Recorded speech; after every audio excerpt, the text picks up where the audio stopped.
மாண்புமிகு எதிர்க்கட்சித் தலைவர் எடப்பாடி பழனிசாமி, மூத்த அரசியல்வாதி பழ கருப்பையா உள்ளிட்டோர் பங்கேற்கும் சாணக்கியாவின் 7ஆம் ஆண்டு விழா மார்ச் 14 சனிக்கிழமை மாலை 5:30 மணிக்கு சென்னை ஹாரிங்டன் சாலை, லேடி ஆண்டாள் பள்ளி ஆடிட்டோரியம். அனல் பறக்கும் அரசியல் பேச அனைவரும் வருக. தென் மாவட்டங்களில் நடைபெறும் குற்ற சம்பவங்கள் வருத்தம் அளிப்பதாக உள்ளது என்று உயர்நீதிமன்ற நீதிபதிகள் வேதனை தெரிவித்துள்ளனர். தூத்துக்குடியைச் சேர்ந்த வழக்கறிஞர் மாரீஸ்வரி என்பவர் உயர்நீதிமன்ற மதுரை கிளையில் மனு ஒன்றை தாக்கல் செய்திருந்தார். அந்த மனுவில் விளாத்திக்குளம் குளத்தூர் பகுதியில் சென்ற மார்ச் 10ஆம் தேதி மாலை இயற்கை உபாதை கழிக்க சென்ற +2 மாணவி பாலியல் வன்கொடுமை செய்யப்பட்டு கொலை செய்யப்பட்டார் என்றும், மாணவி காணாமல் போனது தொடர்பாக புகார் அளிக்கப்பட்ட போது பெண் காவல் ஆய்வாளர் உரிய நடவடிக்கை எடுக்காமல் இருந்துள்ளார் என்றும் தெரிவித்துள்ளார்.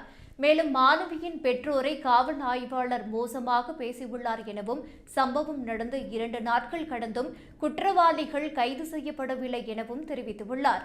நடந்த இந்த குற்றச் சம்பவத்துக்கு போலீசாரின் அலட்சியமே காரணம் என்றும், எனவே இந்த வழக்கை சிபிஐக்கு மாற்றி உத்தரவிட வேண்டும் என்றும் கூறியிருந்தார். மனுவை விசாரித்த நீதிபதிகள் சதீஷ்குமார், ஜோதிராமன் அமர்வு அரசு தரப்பில் கூறும்போது விசாரணை சரியான பாதையில் செல்கிறது என்றும், குற்றவாளிகளை பிடிக்க 10 தனிப்படைகள் அமைக்கப்பட்டுள்ளன என்றும் தெரிவித்தனர்.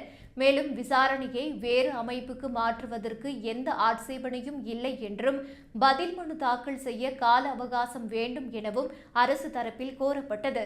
இதுகுறித்து கருத்து தெரிவித்த நீதிபதிகள், தென் மாவட்டங்களில் கடந்த 1 மாதமாக நடைபெறும் இதுபோன்ற குற்ற நிகழ்வுகள் நீதிமன்றத்துக்கு வருத்தத்தை அளிக்கிறது என்று தெரிவித்தனர்.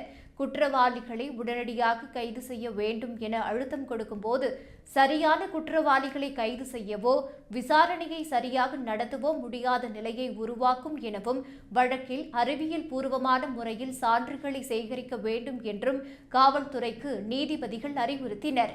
மேலும் இதுபோன்ற புகார்களை காவல்துறையினர் அலட்சியமாக கையாள்வது ஏற்கத்தக்கதல்ல என்று கூறிய நீதிபதிகள் விசாரணையை வேறு தேதிக்கு ஒத்திவைத்தனர்.